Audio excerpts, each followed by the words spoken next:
Peace, everybody. I'm doing this video today, brief video about inheritance and the inheritors of oppression and the inheritors of land and property and prosperity, right?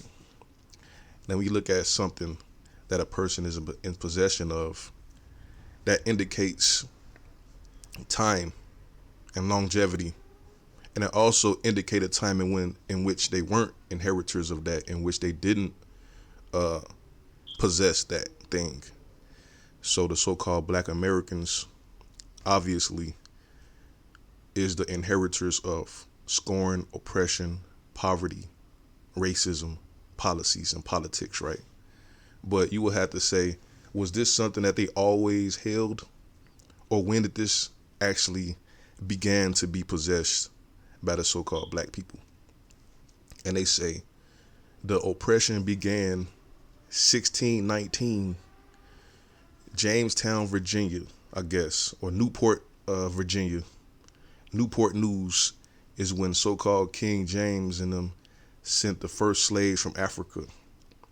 That's when our oppression began in the United States. But that also is when the so-called British took over the 13 so-called colonies. It's ironic that it happened at the same time. And 2021 is approximately 402 years of continuous oppression that we inherited.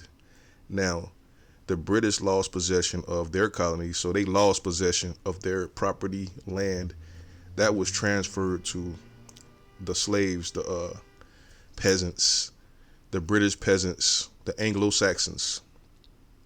In 1787, I think, 1786, when they officially won the American Revolution. So the British possessions of property, land, rights, wealth that they then stole from America was transferred to a different person. But the oppression of the so-called black people, allegedly, according to what they're teaching, continued. It was transferred from the British until the so-called Anglo-Saxons, who are so-called U.S. citizens. And then from 1865, I would say 1786 up until 1865, when the so-called Civil War was declared over. But 1863 is when the so-called Emancipation Proclamation happened. That is approximately 80 years in which the so-called black people in America, not all of them, because they allegedly had free states, but I would just say, when you round out the nearest whatever, the black people was transferred from being owned by the so-called United States until being emancipated, the Freedmen's Bureau. But the oppression still continued because they weren't so-called United States citizens. It was a separate government.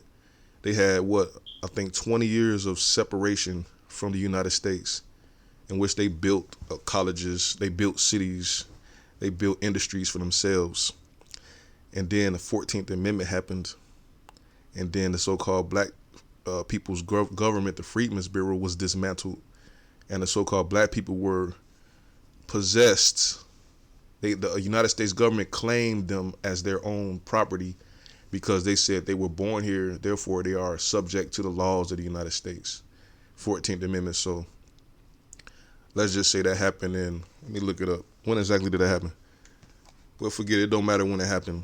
Let's just say, assume it happened in 1890. Let's say 1875. 1875, right? 1875 up until 2020 is approximately 140 years. So another 140 years, the so-called black people were oppressed and dominated, destroyed, brutalized, lynched, tortured, disenfranchised. We inherited this continuously. But human beings were supposedly on Earth for at least 100,000 years, 1,000,000 years. So did the so-called black people possess oppression from so-called white people for 100,000 years? Like, when did this oppression happen? Did it happen before 1619? And before 1619, did the so-called black people inherit that oppression? Like, what did we actually possess? What was our position and status on this planet Earth before 1619? That's the key. Now we have these. We have a direct link to the origins of when the so-called 13 colonies started, and we have a continuous possession of oppression more than any other group. You don't even see so-called Native Americans claiming oppression. They claim that they're independent, sovereign nations right now, so they don't even possess this oppression. But the fact that we are held, we have this thing that we own for hundreds of years, centuries. This is really power, because we can literally trace the origins of this country in our own history. Other groups of people who come here, like immigrants, like from Mexico, they don't have this possession. People from Eastern Europe, they don't possess this. The so-called Black Americans are the only ones that have this unique thing. And when you look at something that you possess, you got to think about when was a time in which you didn't possess it.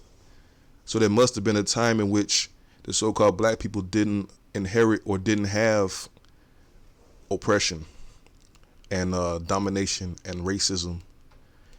And this is evident. Like when you own a house, it was a time in which you didn't own the house.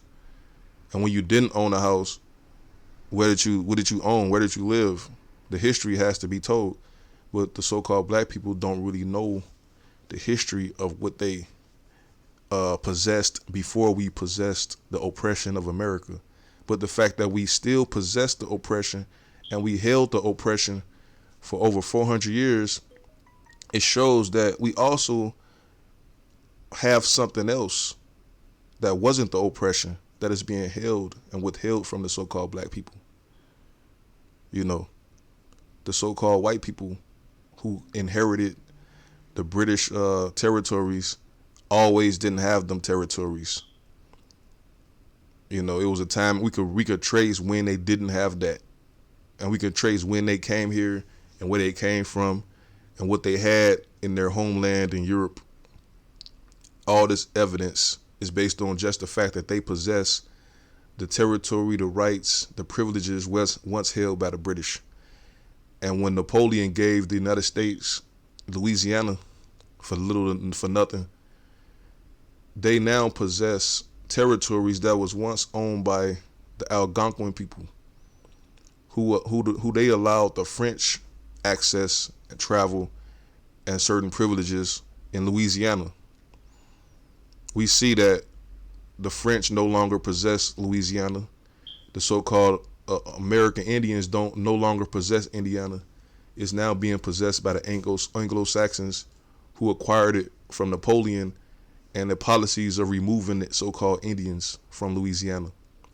But they always didn't have Louisiana. They didn't always own and possess the United States. And just as well as they possess it now, that don't mean that they can possess it tomorrow. They could lose this possession. It could be possessed by somebody else, because you can never own land. You know, a human being cannot live forever. You can't live long enough to own the earth, because the earth will always be older than you. The earth will always outlive you. They try to pass it down to their children, but when they pass down the rights of this land to their children, they're also passing down oppression to to the so-called people who are not their children, and particularly to the so-called black people who's been here longer than anybody else, who continuously possessed the oppression. But we got to think about, what is our true inheritance? What is our true inheritance? Because this inheritance is only 400 years. Our genetics and the fact that we are human beings indicate that we are older than 400 years old. But nobody that you think of is really going into the idea of what is the so-called black people's true inheritance, and what is this oppression that we inherited, that we just was born into. A hereditary subjugation, servitude, disenfranchisement and racism. This was something that was passed down. But you got to think about, was our inheritance stolen in 1619? Because how can two different distinct people from two different parts of the world share the same inheritance on the same day, 1619,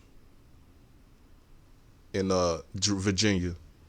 What's the chances of two people just happen to collide? Or they say, we went over there first to Africa, and then we brought you here so we could share inheritance. One have and one have not. One is the oppressed, is forced to do the work, and the other person has the wealth and the property rights and the resources. But I would say this: another explanation could be 1619 could be the day in which the so-called black people was robbed of their inheritance. A person could steal your house by pretending to possess a deed, a quit claim deed, and they could forge your signature and register that with the Cook County Recorder of Deeds or the land registrar, and they can transfer possession of your property to themselves. And when they do that, they also stripped you of your property. So one person gained and another person lost simultaneously. So the fact that the so-called 13 colonies, the British, Virginia, Newport News, happened simultaneously with the so-called black people's oppression being inherited, that must also mean, which is actually in the equation, that they could have stole the inheritance from the so-called black people and transferred to us dispossession. They possessed it and we dispossessed it at the same time. And we see this in the Bible when Jacob was able to steal Esau's inheritance. We see situations in which a person's inheritance can be acquired by somebody else. They say another man will live in your house. Another person will have your wife. Possession and inheritances can be taken. It can be stolen. A person can sell their inheritance. They can sell it. A person can steal it. A person can perpetrate a fraud in which they could actually look at themselves as the original people. And that could be a situation in which their ancestors could have stole the land and told them they are the original people, but their ancestors could have killed and oppressed and defeated the original people and failed to mention that in their history. So the next generations of people are claiming to be the original people. But the fact that the so-called black people are actually still here, we're not destroyed, even though the so-called black women was convinced by so-called Caucasians to exterminate the black race with abortions, and then their single mothers raising these boys to kill off the rest of us. The so-called black people still exist, and the so-called black people still possess the 400 years of continuous oppression. It's still in our possession, but we could trace that to a particular destination point, 1619. And if we existed before 1619, what did we possess? Because our possession of oppression is relative to Caucasians. So did we have that oppression before Caucasians entered? They're teaching now that the so-called Africans did the oppression. And some Africans sided with the Caucasians to sell the so-called black people to the Caucasians. And then the Caucasians brought them here on 1619. But that still requires a massive amount of effort just to get a few people. When you already had a country here with millions of people that you could have did that to without taking this dangerous, perilous journey to Africa. The 1619 is when our oppression started, And this is when so-called Caucasians' inheritance of wealth and resources began in the United States, according to what they teaching us, the so-called British.